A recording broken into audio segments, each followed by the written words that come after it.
بندے کو رب پہ بھروسہ ہو کہ میں کتنا ہی کمزور سہی، مصیبت کتنی بڑی سہی، ارے مجھے لگ رہا ہے میں نہیں نکل سکوں گا، مگر میرا خالق وہ ہے جو ان اللہ علی کل شیء قدیر ہے، اس کے لیے مشکل کچھ بھی نہیں ہے، وہ کن فرماتا ہے تو فیکون ہو جاتا ہے، میری مشکل اس کے لیے کیا ہے؟ لیکن پرابلم یہ ہے کہ ہم اللہ پر بھروسہ نہیں کرتے۔ حدیث پاک سنیے، نبی پاک علیہ الصلوۃ والسلام فرماتے ہیں، اور یہ ترمذی شریف کی حدیث ہے، اللہ کے نبی فرماتے ہیں اگر تم اللہ پر اس طرح بھروسہ کرو جیسا اس پر بھروسہ کرنے کا حق ہے، یہ بات ہے کہ جیسا حق ہے، جس لیول کا بھروسہ کرنا ہے، اس کو اپنا خالق مالک سب کچھ جاننا ہے، پھر ملے گا کیا؟ اللہ کے نبی فرماتے وہ تمہیں اس طرح رزق عطا فرمائے گا جیسے پرندوں کو عطا فرماتا ہے، کہ وہ صبح کے وقت خالی پیٹ نکلتا ہے اور شام کو سیر ہو کر لوٹتا ہے۔ جتنے پرندے ہیں دنیا میں، کبھی آپ نے کسی گھونسلے میں کبٹ یا فریج دیکھا؟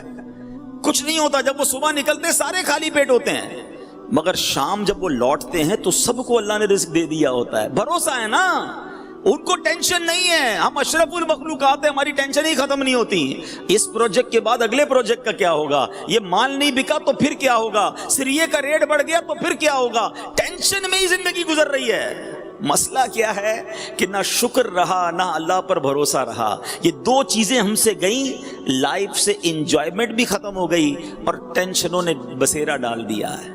خدا را میرے میٹھے اسلامی بھائیوں، اللہ پر بھروسہ کرنا سیکھیں۔ اور یہ اللہ پر جب بھروسہ نہیں ہوتا نا، تو جیسا میں نے کہا کہ بندہ پھر کہتا ہے یار جلدی جلدی تو کمانا ہے نا، آگے بھی تو بڑھنا ہے، اتنے لوگ آگے بڑھ گئے، میرے ساتھ کام شروع کیا، اس کے تو پتہ نہیں کتنے پروجیکٹ ہو گئے، میں پیچھے رہ گیا۔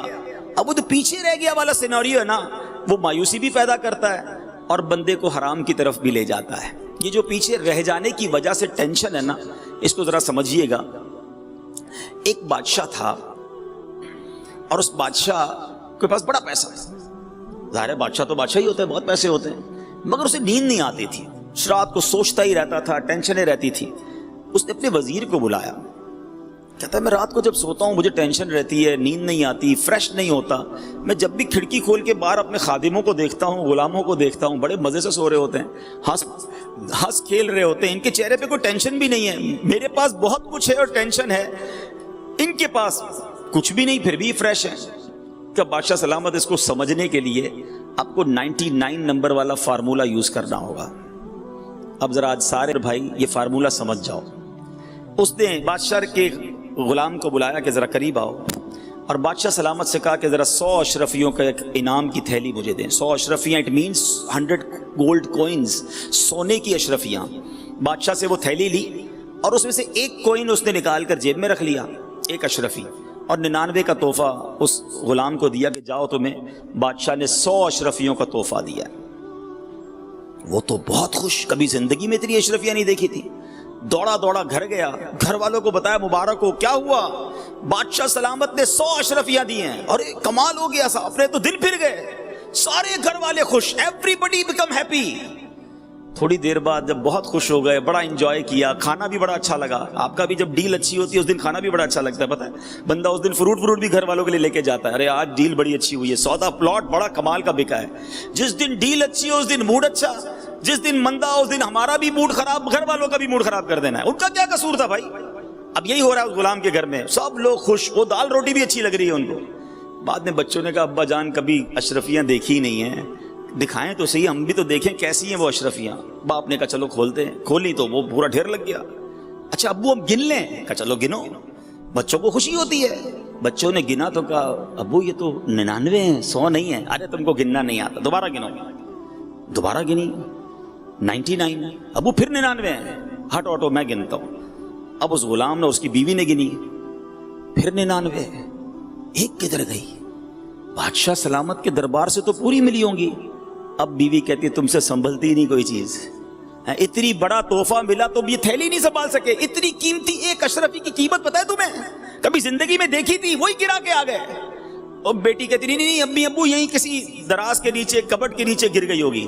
اب جناب اس گھر کی کرسیاں اٹھیں، درازیں اٹھیں، پلنگ اٹھی، ہنگامہ، ساری رات اشرفی ڈھونڈتے رہے ہیں اور لڑائی ہوتی رہی، تم نے کھو دی، شرمندہ کرتے رہے، ڈانٹتے رہے شوہر کو۔ صبح وہ غلام جب واپس بادشاہ کے دربار میں گیا تو آنکھیں سوجی ہوئی لال، جو روز بڑی پکی نیند سوتا تھا وہ بادشاہ کے دربار میں آیا، وزیر نے بلایا، ادھر آؤ، تمہاری آنکھوں کو کیا ہوا؟ بادشاہ بھی بیٹھا، کہا ہوا یہ صاحب کہ وہ رات اشرفیاں تو لے کر گیا، ساری رات گھر میں لڑائی ہوتی رہی، اشرفی ایک کھو گئی ہے۔ وزیر نے وہ جیب سے اشرفی نکالی، اس غلام کو دی کہ یہ میرے پاس تھی، معاف کر دینا، لے جاؤ۔ وہ تو چلا گیا۔ اب اس وزیر نے بادشاہ کو معاملہ سمجھایا، بیسیکلی یہ ہم سب کے لیے درس ہے۔ اس نے کہا بادشاہ سلامت، مسئلہ یہ ہے کہ آپ کے پاس بہت کچھ ہے، مگر جو ایک نہیں ہے نا، آپ اس کی ٹینشن میں زندگی گزار رہے ہیں۔ ہم جتنے یہاں بیٹھے ہیں نا، ہم سب کے پاس لاکھوں نعمتیں ہیں، مگر اس کا شکر نہیں ہے، اس کی انجوائمنٹ نہیں ہے، اس کا اللہ کی بارگاہ میں کوئی جس کو کہے گریٹیٹیوڈ نہیں ہے کہ مالک تیری مہربانی تو نے اتنا کچھ دیا۔ سارے ٹینشن میں اس بات کے جو ایک اشرفی نہیں ہے، اس ایک اشرفی نہ ہونے کی وجہ سے ہمارے موڈ آف ہیں، ہمارے سر پر ٹینشن ہے۔ کوئی شوگر کا مریض، کوئی بلڈ پریشر کا مریض، وہ کہتا ہے یار آگے کب بڑھوں گا؟ ارے جو دیا اس پر شکر کب کرو گے؟ اللہ نے تمہیں کروڑ سے اچھا بنایا ہے، کبھی ہم نے اس پر انجوائے کیا؟ میں آپ کو ایک مشورہ دیتا ہوں، 99 نہیں ہے، 99 اشرفی ہیں آپ کے پاس۔ کبھی کاغذ قلم لے کر چلے، کاغذ قلم نہیں تو موبائل کا نوٹ پیڈ کھول کر لکھیے گا اللہ نے دیا کیا ہے مجھے، تب پتہ چلے گا کہ آنکھیں دی ہیں اندھا نہیں بنایا، کان دیے ہیں بہرا نہیں بنایا، زبان دی ہے گونگا نہیں بنایا، ہاتھ دیے ہیں ٹوٹا نہیں بنایا، پیر دیے لنگڑا نہیں بنایا، مجھے 2 گردے پورے دیے، ڈائلسس کا مریض نہیں جناب، میرے دل میں سوراخ نہیں، بچے سوراخ لے کر دل میں پیدا ہو رہے ہیں، بریتھنگ کوئی پرابلم نہیں، خدا کی قسم۔ اب سانس کی ویلیو کیا ہے کرونا وائرس نے لوگوں کو بتایا، میسج آتے ہیں کہ کسی طرح سب کچھ لے لو، میری سانس آسانی سے آ جائے۔ یہ جو آکسیجن لیول کم ہوتا ہے، انسان کو لگ پتا جاتا ہے کہ کتنی بڑی نعمت سانس اندر لینا اور سانس باہر نکالنا ہے۔ سوچو تو صحیح، اولاد دی، زوجہ دی، ماں باپ دیے، گھر دیا، عزت دی، مسلمان بنایا، لکھتے جاؤ گے ختم ہو جائے گی لسٹ۔ اللہ نے اتنا کچھ دیا، پھر بھی چین نہیں ہے، پھر بھی شکر نہیں ہے، پھر بھی توکل نہیں ہے۔ کب شکر ادا کرو گے؟ وہ ایک اشرفی جو نہیں ہے، وہ والی گاڑی ملے گی تو زندگی کا مزہ آئے گا، وہ والا پلاٹ لوں گا تو زندگی کا لطف آئے گا، اس ملک کو وزٹ کروں گا تب جناب زندگی پوری ہوگی۔ ارے جو ہے اس پر انجوائے کب کرو گے؟ اس پر شکر کب ادا کرو گے؟ خدا را اللہ پر بھروسہ کرنا سیکھو اور اللہ سے محبت کرنا سیکھو، اور رب سے محبت کا تقاضا یہ ہے کہ جو دیا ہے اس کا شکر تو ادا کرو نا۔ اور وہ کریم کیسا ہے، خود قرآن میں وعدہ فرماتا ہے لَإِن شَكَرْتُمْ لَأَزِيدَنَّكُمْ، تم میرا شکر ادا کرو میں تمہیں اور عطا کروں گا۔ آپ شکر کریں وہ اور دے رہا ہے، ناشکری کر رہے ہیں اس لیے بڑھ بھی نہیں رہا اور اس میں پرابلمز بھی آ رہی ہیں۔ تو اے میرے بیٹھے اسلامی بھائیوں، جو کچھ اللہ نے آپ کو دیا ہے نا، پرابلم یہی ہے کہ ہم دوسروں کو دیکھ کر اپنی نعمتوں کو کم سمجھتے ہیں۔ آپ اپنے سے پیچھے والوں کو دیکھو نا، کتنی بڑی بڑی پریشانیاں ہیں۔ یہ جو آکسیجن ہے نا، آپ نے پڑھا ہوگا، میں نے بھی ایک پوسٹ پڑھی تھی، عرب شریف میں ایک بندے کو سانس کا پرابلم ہوا، ہاسپٹل میں داخل ہوا، 12 دن کے بعد جب اس کو ہاسپٹل سے رہائی ملی تو 1000 کے قریب درہم کا اس کو بل بنا کے، 1000 ریال کا بل بنایا۔ تو اس نے کہا کیوں، کس چیز کا بل ہے؟ کہ 12 دن آپ نے آکسیجن لی ہمارے ہاسپٹل میں، آپ کو 1000 ریال پے کرنے۔ وہ بندہ رونے لگا، 72 ایئرز ایج تھی، بہت مالدار تھا۔ ہاسپٹل والے ڈر گئے، کہتے اگر بل زیادہ لگا تو ہم کم کر دیتے، روئیں تو نہ۔ کہتے میں اس لیے نہیں رو رہا، میرے پاس پیسے بہت ہیں۔ تم نے 12 دن آکسیجن لگائی اور 1000 ریال بل بنا دیا ہے۔ میں 72 سال سے آکسیجن فری اللہ کی طرف سے استعمال کر رہا ہوں۔ کتنا بڑا مقروض ہو گیا میں اللہ کی بارگاہ میں۔ شکر ادا کیا کبھی؟ کیا کہتے ہیں، آکسیمیٹر آج کل لوگ لگا رہے ہیں نا کہ یار آکسیجن پوری آ رہی ہے کہ نہیں آ رہی ہے۔ یہ کبھی سوچا تھا کہ مجھے اور آپ کو یہ چیک کرنا پڑے گا؟ ساری زندگی آکسیجن لیتے رہے، یوز کرتے رہے، اللہ کا شکر کب ادا کیا؟ اور جب تک یہ اللہ سے محبت والا معاملہ ڈسٹرب ہو جاتا ہے نا، جب یہ ڈسٹرب ہوتا ہے، توکل ڈسٹرب ہوتا ہے، تو پھر کیا ہوتا ہے کہ پھر بندہ حرام کی طرف چلا جاتا ہے۔ اللہ پر بھروسہ تو رہا نہیں، کدھر سے بھی آتا ہے پکڑ لو، اور اس حرام کی روزی کی وجہ سے پھر انسان بربادی کی طرف جاتا ہے۔ عاشق اکبر ہیں، افضل البشر بعد الانبیاء بالتحقیق، تمام انبیاء اور رسول کے بعد کائنات کی سب سے افضل ہستی ہیں۔ غلام نے دودھ پیش کیا، آپ نے دودھ پیا۔ غلام نے عرض کی حضور میں جب بھی آپ کے سامنے کوئی چیز لاتا تھا آپ ہمیشہ پوچھتے تھے کدھر سے لائے ہو، آج پوچھا نہیں آپ نے؟ فرمایا جلدی بتاؤ کہاں سے لائے ہو؟ کہ حضور مسئلہ یہ تھا کہ میں زمانہ جاہلیت میں نے ایک بیمار پر منتر پڑھ کر پھونکا تھا، آج اس بندے نے مجھے اس کے بدلے یہ دودھ دیا ہے۔ اللہ اکبر۔ صدیق اکبر رضی اللہ عنہ کو پتا چلا کہ جو دودھ مجھے پلایا اس نے تو حرام طریقے سے لیا ہے، اب آپ نے کیا کیا؟ آپ حالانکہ آپ کی اس میں غلطی نہیں تھی، معلوم بھی نہیں تھا، مگر آپ نے اپنے منہ میں انگلی ڈالی اور کہہ کی دودھ نکالا، اور پھر اللہ کی بارگاہ میں بڑی عاجزی کے ساتھ عرض کی یا اللہ جس پر میں قادر تھا وہ میں نے کر دیا، اس دودھ کا تھوڑا حصہ جو میری رگوں میں رہ گیا اے اللہ اسے اب تو معاف فرما دے۔ یہ تقویٰ ہے اللہ والوں کا کہ کوئی ذرہ بھی حرام کا ہماری روزی میں شامل نہ ہو، ہماری غذا میں شامل نہ ہو۔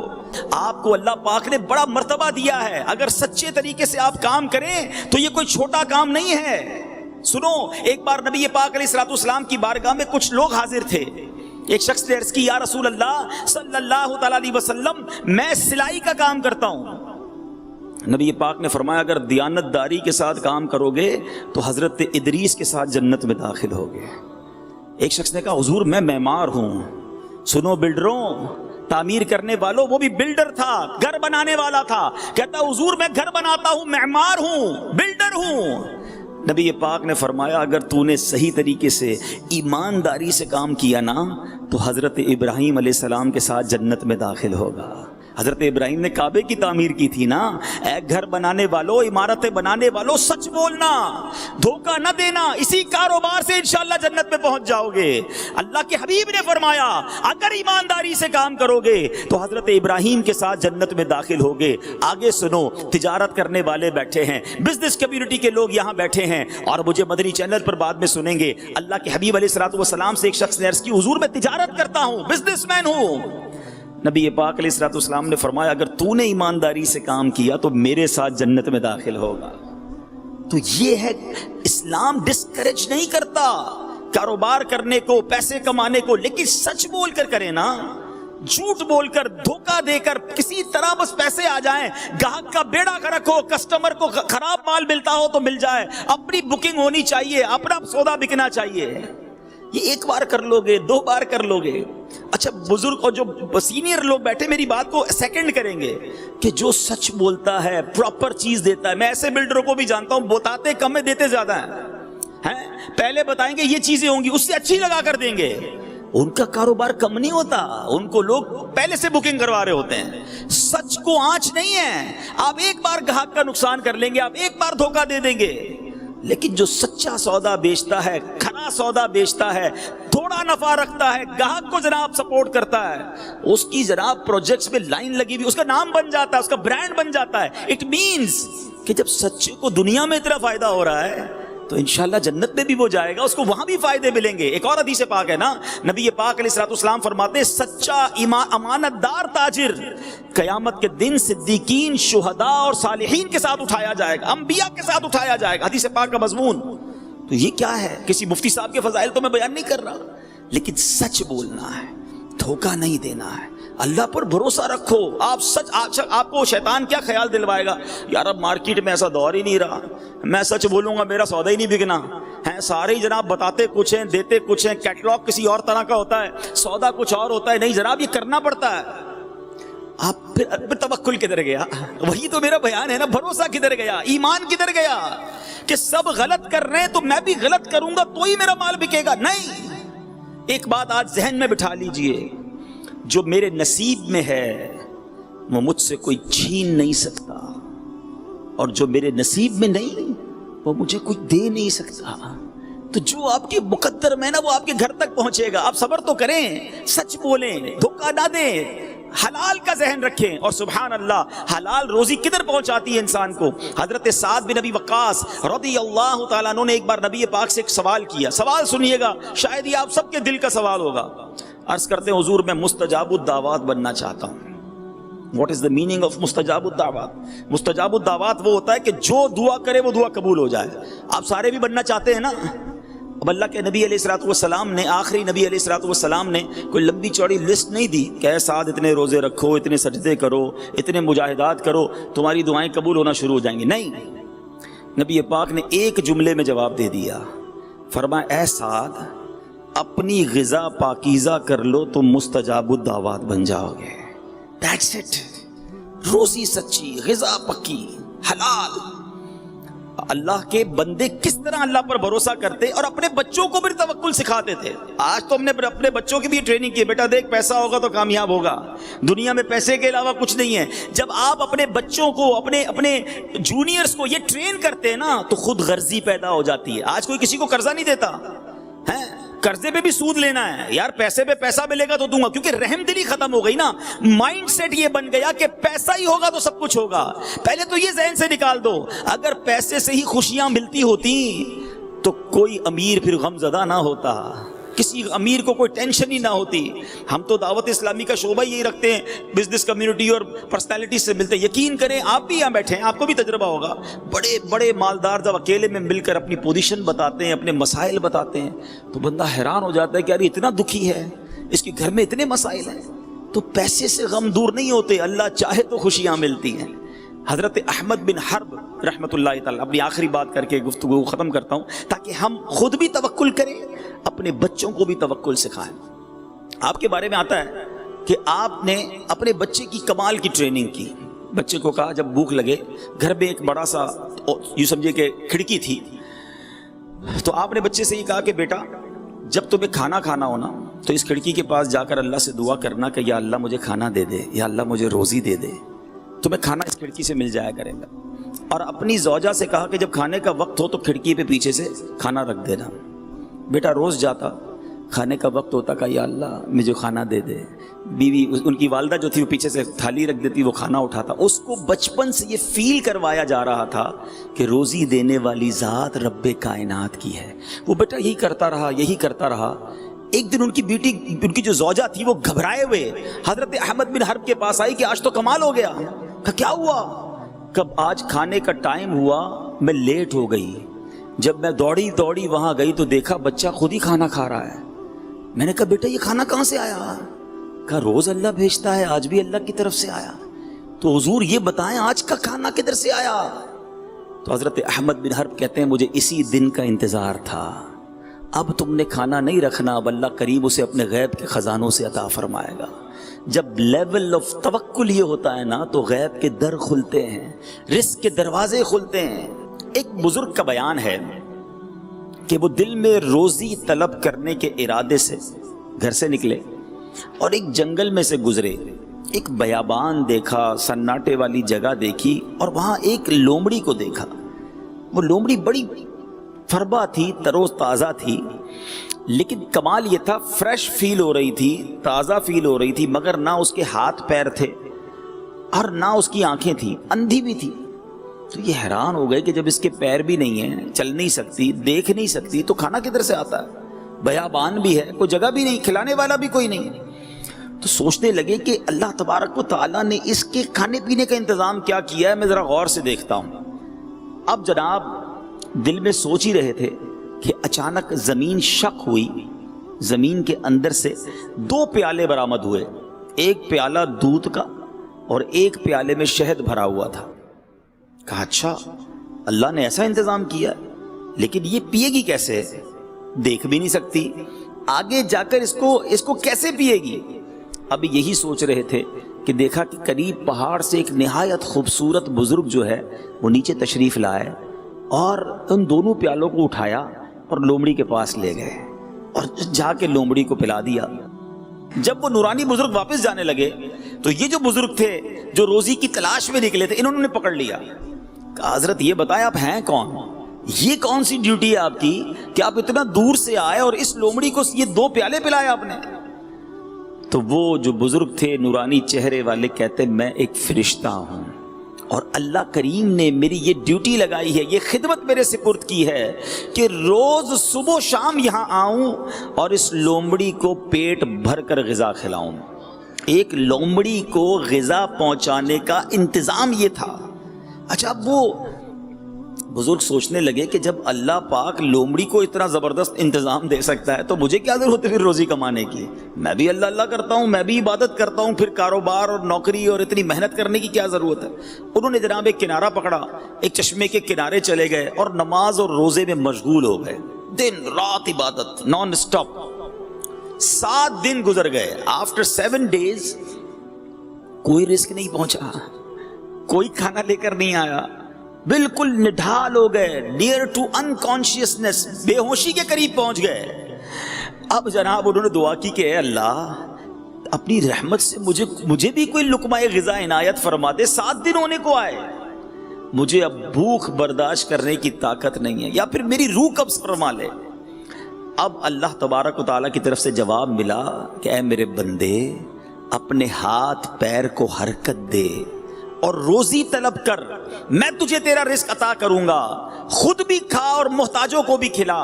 اگر اس حالت میں اس پہاڑ پر 70 برس تک بھی بیٹھا رہا تو میں تجھے غذا کا ایک دانہ بھی نہیں دوں گا۔ اس وقت ان بزرگ کی آنکھیں کھلی اور پہاڑ سے اتر کر تلاش معاش میں مصروف ہو گئے، جو کچھ کماتے آدھا خود کھاتے، آدھا غریبوں کو کھلاتے، محتاجوں کو کھلاتے۔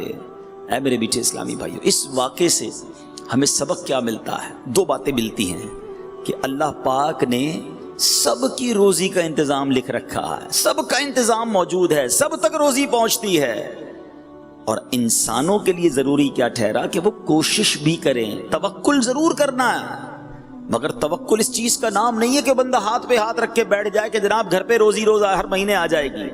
اسباب بھی تو اللہ کریم نہیں بنائے نا۔ اللہ کریم نے قرآن میں وعدہ فرمایا ہے جو اللہ سے ڈرے اللہ اس کے لیے نجات کا راستہ نکالے گا اور اسے وہاں سے روزی دے گا جہاں اس کا گمان بھی نہیں جائے گا۔ جو اللہ پر بھروسہ کرے اللہ اس کے لیے کافی ہے۔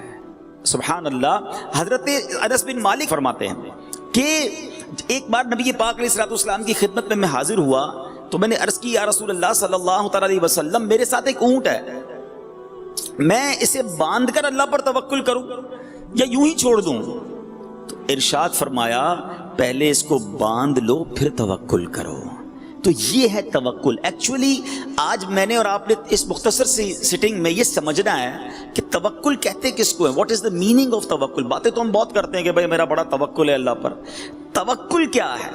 توکل کے بارے میں سیدی اعلیٰ حضرت امام اہل سنت فتاوی رضویہ میں لکھتے ہیں توکل ترک اسباب کا نام نہیں ہے کہ بندہ سارے اسباب ہی چھوڑ دے، بلکہ اعتماد علی الاسباب کا ترک ہے۔ تھوڑا سا فرق ہے اس میں۔ مثال کے طور پہ کوئی بندہ یہ کہے کہ جناب پیسے ہوں گے نا تبھی سارے کام ہوں گے، میری دکان کی حفاظت اس لیے ہوتی ہے کہ میں نے بڑا زبردست تالا لگایا ہوا ہے، میں نے 2 گارڈ بھی بٹھائے ہوئے ہیں، میں نے جناب اپنی آفس یا اپنی فیکٹری پہ آگ بجھانے کے آلے ایسے لگا دیے ہیں کہ اب آگ بگاڑ نہیں سکتی کچھ۔ یہ کیا ہوا؟ یہ یقین یہ ہو گیا کہ یہ اسباب کی وجہ سے ہو رہا ہے، پیسے ہیں تو ہو رہا ہے، تالے ہیں تو حفاظت ہو رہی ہے۔ نہیں، تالے لگانے ہیں، آگ بجھانے کا انتظام بھی کرنا ہے، روزی بھی کمانی ہے، مگر اللہ چاہے گا تو حفاظت ہوگی، اللہ کریم نے چاہا تو یہ مسئلہ حل ہوگا۔ اس کو لاجیکلی سمجھ لیتے ہیں۔ آج کل کرونا وائرس نے تو سب کو بہت کچھ سمجھا دیا ہے۔ ایک ایسا جراثیم یا ایک ایسا جناب کیا کہیں اس کو وائرس جو نظر نہیں آتا مگر ساری دنیا کو لاک ڈاؤن کر دیا ہے۔ پچھلے دنوں مجھے کال آئی UAE سے، ہمارے جاننے والے تھے، ان کے چچا کو کرونا ہو گیا۔ انہوں نے کہا کہ عبدالحبیب بھائی کوئی بھی ہاسپٹل، اس وقت کراچی کی پوزیشن بڑی ڈیزاسٹر تھی اور ہاسپٹل فل تھے، کوئی بھی ہاسپٹل ہو آپ کسی طرح ان کے لیے انتظام کر دیں۔ میں ان کو جانتا ہوں، وہ 1-2 کروڑ روپے بھی خرچ کر سکتے تھے، ان کے لیے پیسہ کوئی چیز نہیں تھا، مگر بے بسی نظر آ رہی تھی اور اگلے 2-3 دنوں میں ان کا انتقال ہو گیا۔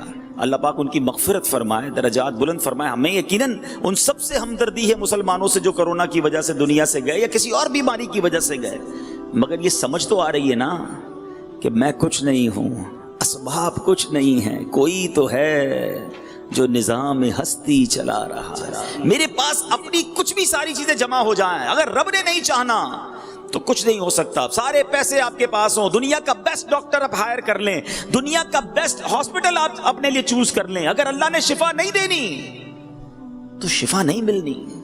اور غریب ہے، فقیر ہے، پیسے بھی نہیں ہیں، اور کینسر جیسے مرض میں مبتلا ہو گیا ہے، میرے رب نے چاہنا ہے تو رات بیمار سوتا ہے، صبح صحت یاب ہو جاتا ہے، وہ بغیر دوائی کے شفا عطا فرما دیتا ہے۔ تو دیٹ از توکل، کہ اسباب ضرور کیجئے مگر یہ نہ سمجھیے کہ اب اسباب ہو گئے تو اس کام اپنا ہو گیا ہے۔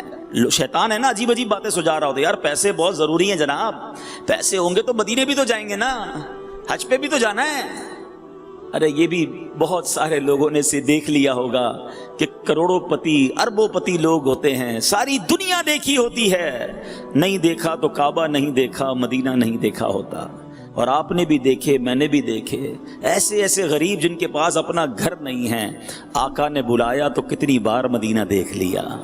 کہاں کا منصب، کہاں کی دولت، قسم خدا کی ہے یہ حقیقت کہ جنہیں بلایا ہے مصطفیٰ نے وہی مدینے کو جا رہے ہیں۔ توکل بہت ضروری ہے، اللہ پر بھروسہ، سبحان اللہ۔ اب اس کے فضائل اتنے ہیں کہ جو بندہ اللہ پہ بھروسہ کرتا ہے، اس کے فضائل قرآن و حدیث میں کیسے بیان ہوئے۔ اللہ کے پیارے کلام قرآن مجید فرقان حمید کا پارہ نمبر ہے 4، سورہ آل عمران آیت نمبر 159 میں اللہ کریم ارشاد فرماتا ہے، بسم اللہ الرحمن الرحیم، فَإِذَا عَزَمْتَ فَتَوَكَّلْ عَلَى اللَّهِ إِنَّ اللَّهَ يُحِبُّ الْمُتَوَكِّلِينَ۔ اور جو کسی بات کا پکا ارادہ کر لو تو اللہ پر بھروسہ کرو، بے شک توکل کرنے والے اللہ کو پیارے ہیں۔ جو بھروسہ کرتے نا اللہ پر۔ پرابلم پتہ کیا ہو گیا ہے، آج کے اس مادی دور میں ہمیں بہت ساری چیزوں پر بھروسہ ہے، ہمیں سب پر بھروسہ ہے، کہتے نہیں مگر حال یہ ہے کہ رب پر بھروسہ نہیں ہے۔ توکل کرنے والے کے بارے میں کیسا نوازا جاتا ہے۔ آج کل ڈیفیکلٹیز ہیں، کاروبار کے پرابلمز چل رہے ہوتے ہیں، پروجیکٹ رک جاتے ہیں، ڈیفیکلٹی میں آ جاتے ہیں۔ جب توکل نہیں ہوتا نا تو اس کا اپوزٹ پتہ کیا ہوتا ہے، بندے کو جب اللہ پہ بھروسہ نہیں رہتا نا تو وہ مایوسی کی طرف، ڈپریشن کی طرف، حرام کی طرف، جھوٹ کی طرف، اور ایک وقت آتا ہے کہ خودکشی کی طرف چلا جاتا ہے، کیونکہ اسے یہ فیل ہونے لگتا ہے کہ میں پھنس گیا ہوں، کون نکال سکتا ہے مجھے، میں تو اتنی بڑی ڈیفیکلٹی میں آ گیا کہ اب تو نکل ہی نہیں پاؤں گا۔ یہ وہ اسٹیج ہوتا ہے جب توکل کی حاجت ہوتی ہے۔ کبھی کسی کو دھوکہ نہ دیں۔ میں یہ بھی چاہوں گا، بلڈنگ کے اور تعمیرات کے معاملات کے مسائل بھی بڑے پیچیدہ ہیں، بڑے ٹپیکل ہیں۔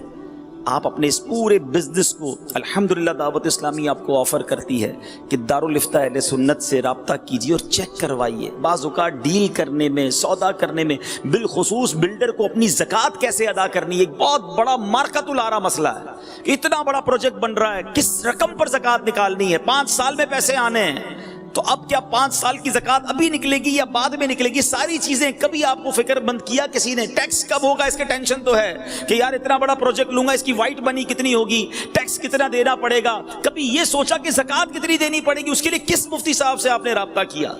تو پلیز، زکوٰۃ مال کا میل ہے، اتنا بڑا پروجیکٹ بنا لیا اور مال کا میل بھی اسی میں رکھ دیا، یہ پورے مال کو میلا کر دے گا۔ یہ تو میں نے ایک بات کی آپ سے، اور پھر ایسی بہت ساری چیزیں ہوتی ہیں جو کلیئر نہیں ہوتی، ہر چیز کرسٹل کلیئر کیا کریں۔ شریعت کا ایک اصول یاد کریں، کاروبار میں ایسی ڈیل کرو کہ جو تنازع کی طرف نہ لے جائے، جھگڑے کی طرف نہ لے جائے، کوشش کریں ہر چیز کلیئر ہو، مگر اتنی چیزیں ہائیڈ ہوتی ہیں۔ جیسے مثال دیتا ہوں، یہ جو ہمارا ایک اصول ہے کہ گراس ایریا اور کارپیٹ ایریا، یہ نیٹ ایریا، بعض بیچاروں کو پتہ ہی نہیں ہوتا، وہ سمجھتے ہیں ہم نے 1500 اسکوائر فٹ کا فلیٹ خریدا ہے، خوشی خوشی جب جس دن چابی ملتی ہے تو پتہ چلا اندر سے 1100 اسکوائر فٹ، باقی کدھر گیا بھائی؟ باقی تو گراس ہوتا ہے، لفٹ کا بھی ہے تو سیڑھی کا بھی، پہلے بتاتے نا، آپ لکھ دیں، بڑا بڑا لکھ دیں، کہتے نہیں ہمارے یہاں تو چلتا ہے۔ آپ کلیئر کر دیں کہ بھائی آپ جس گھر میں رہیں گے وہ اتنے اسکوائر فٹ کا ہوگا، کاغذات آپ کو 1500 اسکوائر فٹ کے ملیں گے، اور اس میں ہماری یہ چیزیں شامل ہیں۔ ہر بندہ نہیں جان رہا ہوتا، اور وہ بیچارہ بعض اوقات ہو سکتا ہے آپ سے الجھتا بھی ہو۔ تو شریعت کا کہنا یہی ہے کہ مجہول نہیں ہونا چاہیے، کلیئریفائی کریں، کرسٹل کر دیں۔ بالکل اسی طرح ایک اور پرابلم یہ ہوتی ہے کہ پیمنٹ شیڈول کلیئر نہیں ہوتا، بہت ساری چیزیں ہڈن ہوتی ہیں، بعد میں کوئی نیا ٹیکس آ جاتا ہے، بھائی ابھی رجسٹری کے پیسے بھی دینے، الیکٹرسٹی کے بھی پیسے دینے، آپ نے جتنے پیسے لینے لے لیں، اس کی منع نہیں ہے، لیکن کلیئر کر دینا، پہلے بتا دیں کہ بھائی آپ نے اس طرح پیمنٹ دینی ہے، پھر قبضے پر یہ پیسے بھی دینے ہیں، وہ بعد میں بتائیں گے۔ اچھا بعد میں بندہ کہے گا میں نے نہیں دینا، تو کیا پلاٹ کینسل کر دو، ویسے ریٹ بڑھ گیا ہوتا ہے، وہ کہتا ہے اچھا بھائی دینے ہی پڑیں گے۔ تو پھنسا کر کیوں بیچنا ہے؟ کیوں چھپا کر بیچنا ہے؟ کیوں ہم نے وہ چھوٹا سا اسٹار لگا کر وہ نیچے سے چھوٹی سی لائن لکھنی ہے؟ بھائی کلیئر بتا دیں، میرے نصیب میں ہوگا تو سودا بکے گا۔ اور یقین کریں سچ بولنے والے کے پاس لوگ زیادہ ہی جاتے ہیں کہ یار یہ جو بات کرتا ہے کھری کرتا ہے، چھپ کے نہیں کرتا۔ لیز بعض اوقات کئی پلاٹس کی ہوتی نہیں، بیچ دیتے ہیں، اچھا بعد میں بتاتے ہیں ابھی لیز نہیں ہوگی۔ تو آپ چھپ چھپا کر چیزیں نہ بیچیں، حلال صاف ستھری ایمانداری سے کام کریں۔ میں نے تو آج آپ کو جنت کا پروانہ بتا دیا ہے کہ معمار بلڈر سچا کام کرے گا، نبی پاک نے فرمایا حضرت ابراہیم کے ساتھ جنت میں جائے گا۔ اللہ کریم مجھے بھی حلال روزی کمانے کی توفیق عطا فرمائے، آپ کو بھی حلال عطا فرمائے۔ میں تو یہ دعا کیا کرتا ہوں، آپ آمین کہہ دو کہ اللہ ہمیں فقط رزق حلال عطا فرما، رزق حرام سے ہمیں اور ہماری نسلوں کو بھی محفوظ فرما۔ وہ حلال بہت دے گا، آپ ہمت تو کر لو، سود کا کاروبار نہ کریں، کوشش کریں رشوت کا کام نہ کریں، کسی طرح کوئی ایسی آمیزش نہ ہو۔ اللہ پاک سچا اور پکا کاروبار کرنے کی توفیق دے، اور جتنے آئے ہیں اللہ آپ سب کے روزی روزگار میں برکت عطا فرمائے۔